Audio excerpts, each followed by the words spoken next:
Vem aí, Eduardo Mancais. Em Conta, a economia que você entende. Entrevista de valor.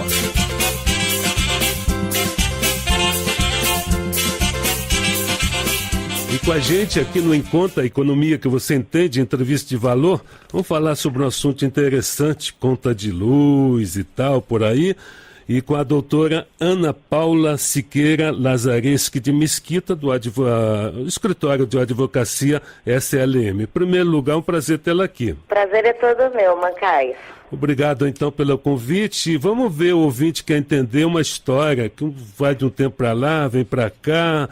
É sobre a cobrança de energia elétrica que durante uns anos foi cobrado a mais, digamos assim, 2002, 2009, né? E a conta já pode estar chegando a 7 bilhões que poderiam ser devolvidos, mas vai para lá, vem para cá, é mais ou menos isso, né? É exatamente isso. Até sobre essa última nota que saiu da ANAEL, foi o valor que todo mundo, que os consumidores pagaram a mais, né, do período de 2010 a 2015. A gente também pagou a mais nesse período, tá? Então, o que ocorreu? Foi feito um cálculo, né, equivocado para compra de gás natural, tá? E aí a ANAEL reconheceu, né, que houve esse cálculo equivocado. Isso aí foi repassado, né, para os contribuintes. Então, todo mundo acabou pagando mais, né, no período aí de 2010 até 2015. E esse cálculo foi apurado e havia uma previsão de ressarcimento dos consumidores aí de energia elétrica em 2017. Só que aí houve um adiamento no pagamento, nesse ressarcimento para os consumidores. Inclusive foi criado até uma CPI, Comissão Parlamentar de Inquérito, em 2009, lá na Câmara dos Deputados, mas não foi resolvido muita coisa não, né? Olha, até eu não tenho conhecimento do andamento das atividades dessa comissão, tá?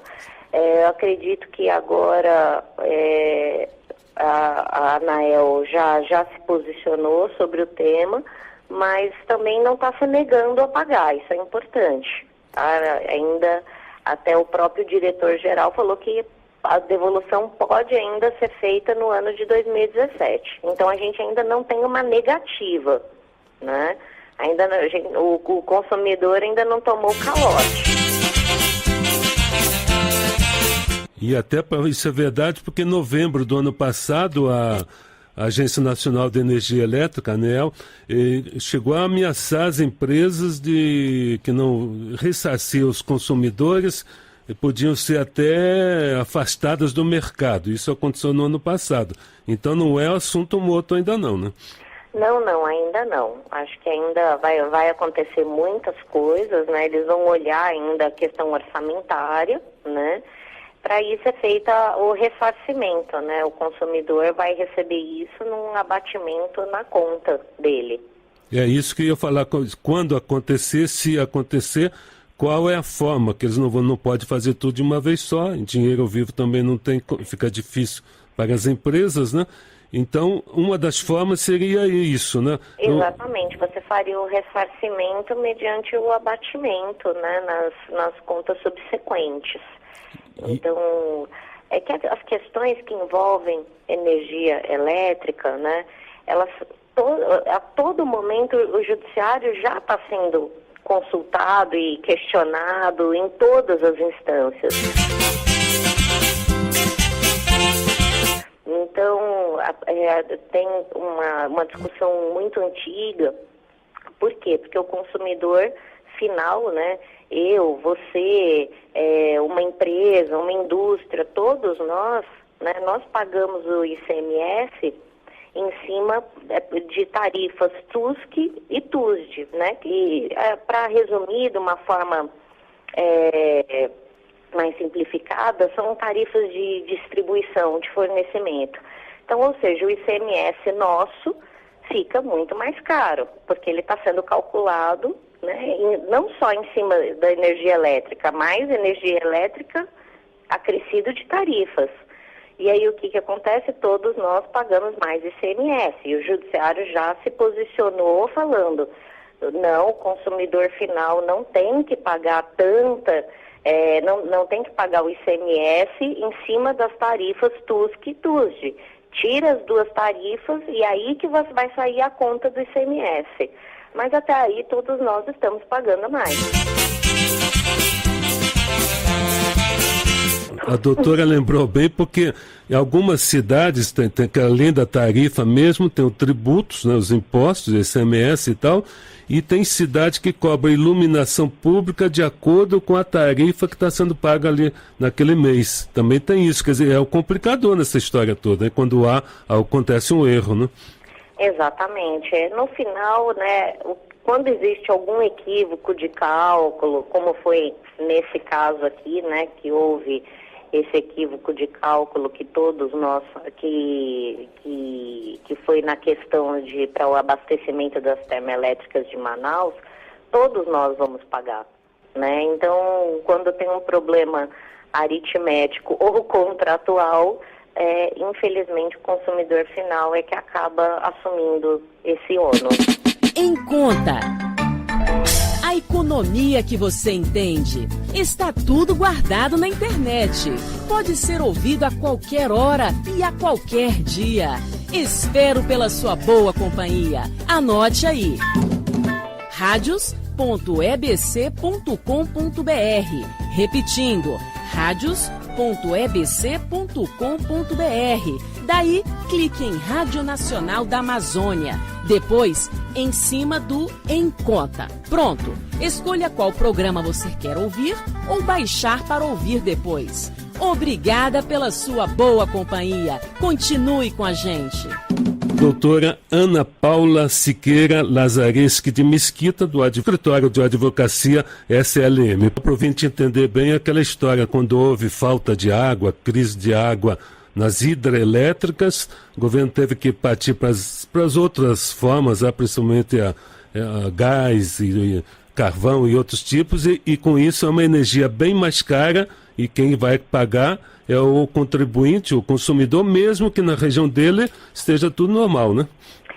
Exatamente. Então, infelizmente, a ponta mais fraca somos nós. Por isso que até o próprio Código de Defesa do Consumidor já coloca, né, o consumidor como o hipossuficiente. O que seria esse hipossuficiente? A pessoa que tem menos formas de se defender num contrato. Todos esses contratos, eles são de adesão, né? Nem eu e nem você fomos lá discutir com as empresas de energia elétrica, olha, eu não gostei dessa cláusula. Não, você adere, pronto, e acabou. E já a própria lei reconhece que nós somos o ponto mais fraco dessa relação. Isso de acordo com a lei, porque eu também não paguei a conta de luz, eu vou ficar sem luz, sem energia elétrica, né? Aí que é o problema, né? Aí exatamente. Aí a hora que não paga, você tem, né, os cortes. E aí também é outra briga judicial, né, que é em relação aos cortes, sobre a possibilidade ou não de cortes. Mas isso não, infelizmente, né, ou felizmente, eu acho que infelizmente porque é muito, né, são processos demais. Mas tudo, e felizmente porque nós temos um judiciário para poder nos proteger.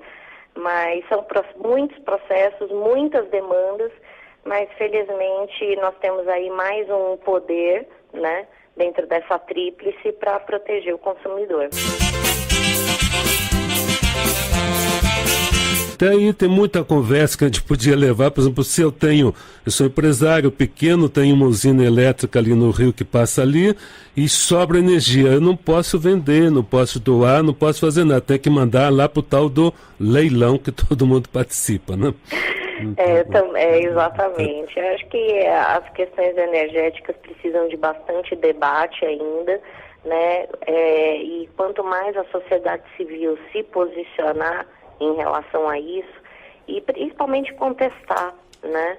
A posição de passividade é que leva ao abuso. E até que é importante essa participação de qualquer forma, de alguma forma tem que participar, Porque a questão da energia elétrica começa lá quem construiu, no caso hidrelétrica, quem construiu a barragem e tal. Dali tem a produtora da energia, todo aquele problema lá. Daí passa para a distribuidora, de lá até a local. E daí também tem a distribuidora local em cada cidade. Em cada uma dessas fases acaba sobrando lá para o tal do hipoconsumidor, né? O corda fraca, né?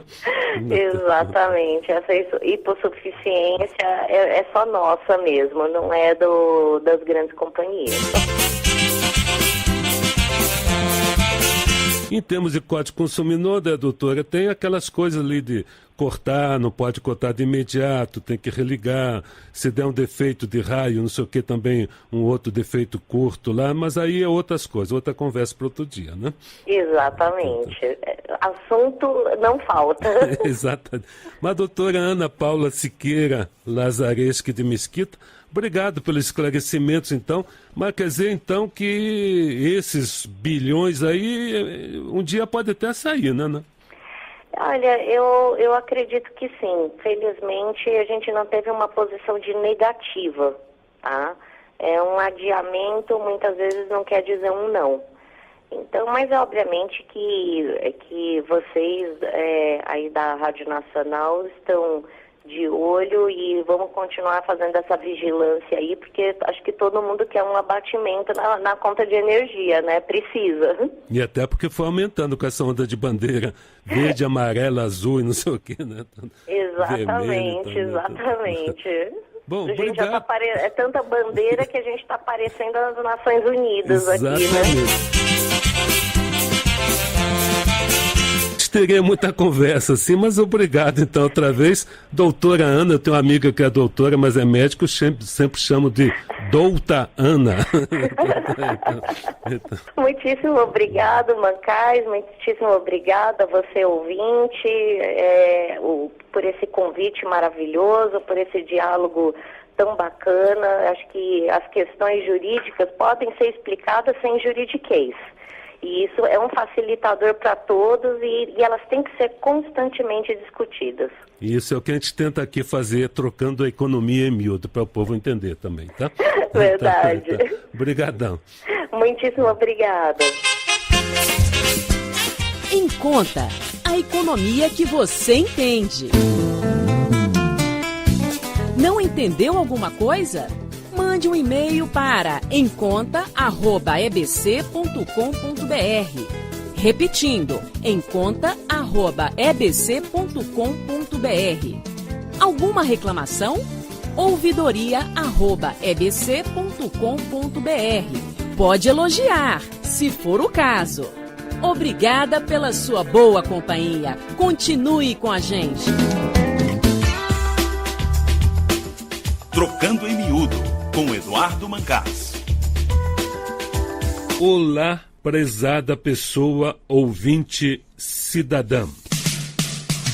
Fundo de garantia, pessoal já querendo botar a mão no bolso aí para pegar esse dinheiro. São 48 bilhões, 48 mil milhões esperando aí doido para sair de lá e entrar por aí, né?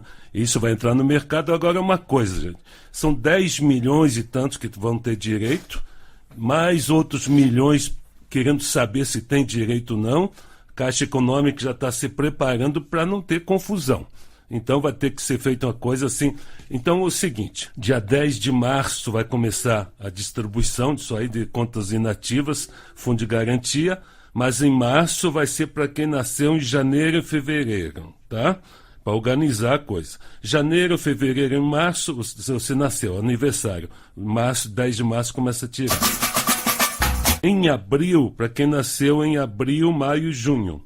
Quem nasceu em julho, agosto, setembro, tira em maio. E em junho, última leva, quem nasceu em outubro, novembro e dezembro. Outra coisa, 31 de julho, última data para tirar quem tem conta inativa. Depois não tira mais. Agora, além dessa leva todo por mês de aniversário, também tem organização pelo seguinte, a Caixa Econômica não vai pegar 48 bilhões de um dia para o outro, que aliás não é da Caixa, é do Fundo de Garantia, né? Fundo tem um conselho que permitiu isso aqui, o governo anunciou em dezembro e tudo, né? Conta inativa, o que é? Você foi demitido por justa causa ou pediu demissão, daí não pegou o fundo de garantia, tá? Mas isso até 30 de dezembro de 2015. Depois de 2016 não vale. Então aquele dinheiro ficou inativo, ficou lá rendendo 3% e tal.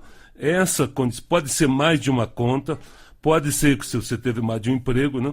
Pode ser antigo, pode ser o valor que for. De um modo geral, dizem que vai ser assim 900, R$1.000, tá? Mas pode ser que alguém tenha mais dinheiro e vai tirar tudo.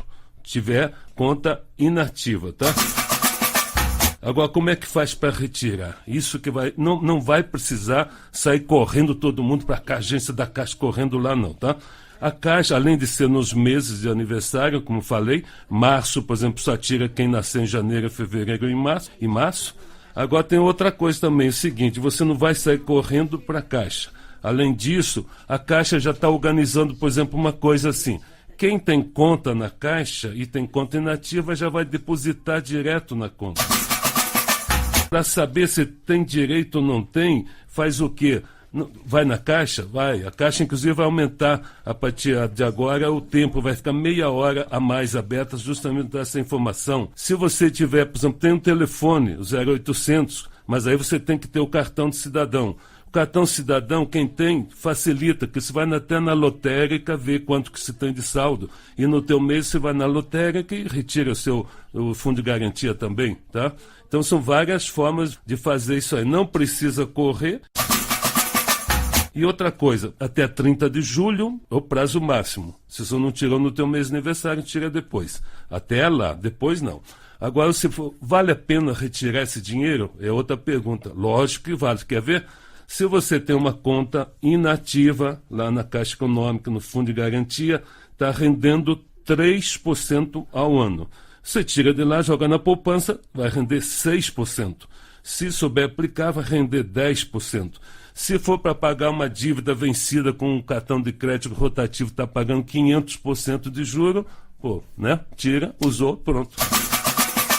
Isso aí, gente. Não precisa correr, vai ser feito de uma forma organizada e tem jeito também de você saber entrar, ó, tem celular, esse celular moderno, smart, não sei o quê, tem um aplicativo ali, FGTS, ali você também vai poder fazer, faz a senha também. Você vai lá no site da página da internet na Caixa, procura lá Fundo de Garantia, mas você vai precisar do teu PIS, o NIS, aí, na carteira profissional você tem isso aí, no contra-cheque também. Daí cadastra uma senha. O cadastro senha tem que o nome da mãe, seu nome, o local de nascimento, o CPF, carteira de identidade do eleitor. Dali você abre e vai ver se tem ou não. E evita ter que entrar lá na Caixa, fazer fila, fazer... Não precisa fazer confusão. É da sua conta.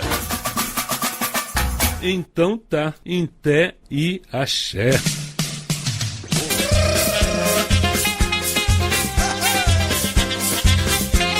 Estamos terminando mais um Em Conta, a economia que você entende. As seguintes pessoas são responsáveis por este programa. Edição e apresentação, Eduardo Mancais. Produção, Cleide de Oliveira. Coordenação, Artemisa Azevedo. Gerência da Rádio Nacional da Amazônia, Miguelzinho Martins. Gerência Executiva, Walter Lima. Trabalhos técnicos, Pipi Caiabi. Obrigado pela boa companhia, mas não sai daí não. Continue com a gente. A Nacional apresentou Em Conta, a economia que você entende.